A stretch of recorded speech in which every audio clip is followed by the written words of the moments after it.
पूर्णिया से सांसद और जन अधिकार पार्टी के प्रमुख पप्पू यादव ने हाल ही में दरभंगा में चुनाव आयोग पर सीधा और तीखा हमला बोला है।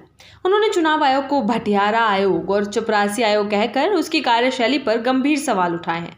पप्पू यादव का कहना है कि अब चुनाव आयोग स्वतंत्र रूप से काम नहीं कर रहा है, बल्कि एक पार्टी और संगठन के इशारों पर चल रहा है। पप्पू यादव ने कहा कि पहले जब टी.एन. शेषन और के.जे. राव जैसे लोग चुनाव आयोग में थे, तब आयोग पूरी तरह निष्पक्ष और स्वतंत्र तरीके से काम करता था, लेकिन अब स्थिति बदल गई है।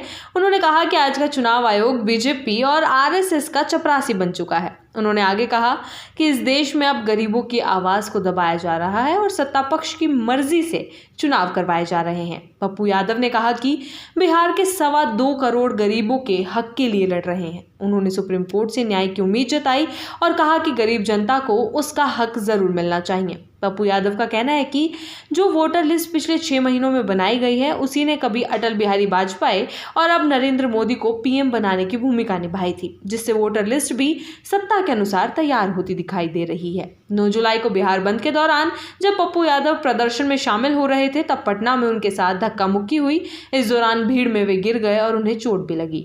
उन्होंने इस घटना को लेकर कहा, मैं बचपन से ही अपमान और सम्मान का सामना करता आया हूं। अगर बिहार और बिहारी के स्वाभिमान की रक्षा के लिए मुझे 1 लाख बार अपमान सहना पड़े तो भी मंजूर है।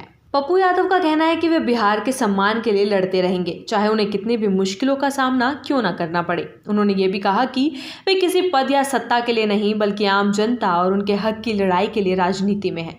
बिहार बंद के दिन ही पप्पू यादव दरभंगा जिले के सिमरी गांव भी पहुंचे, जहां हाल ही में एक 19 वर्षीय युवक की हत्या कर दी गई थी। पप्पू यादव ने मृतक के परिजनों से मुलाकात कर उन्हें न्याय दिलवाने का भरोसा दिया। उन्होंने इस हत्या की निष्पक्ष जांच की मांग की और सरकार से पीड़ित परिवार को सहायता देने की अपील की। फिलहाल पप्पू यादव ने चुनाव आयोग की निष्पक्षता पर गंभीर सवाल उठाए हैं और इस पर राजनीतिक दलों की प्रतिक्रियाएं भी आ सकती है। पप्पू यादव का कहना है कि उनकी लड़ाई किसी पार्टी से नहीं, बल्कि गरीबों, पिछड़ों और बिहार के सम्मान की रक्षा के लिए है। पप्पू यादव ने जो मुद्दे उठाए हैं, जैसे चुनाव आयोग की निष्पक्षता, वोटर लिस्ट की पारदर्शिता और गरीब जनता के हक, ये आज के समय में लोकतंत्र की बुनियादी चिंताएं बनती जा रही हैं। अब देखना होगा कि चुनाव आयोग और अन्य राजनीतिक दल इस पर क्या प्रतिक्रिया देते हैं और ये विवाद आगे क्या रूप लेता है।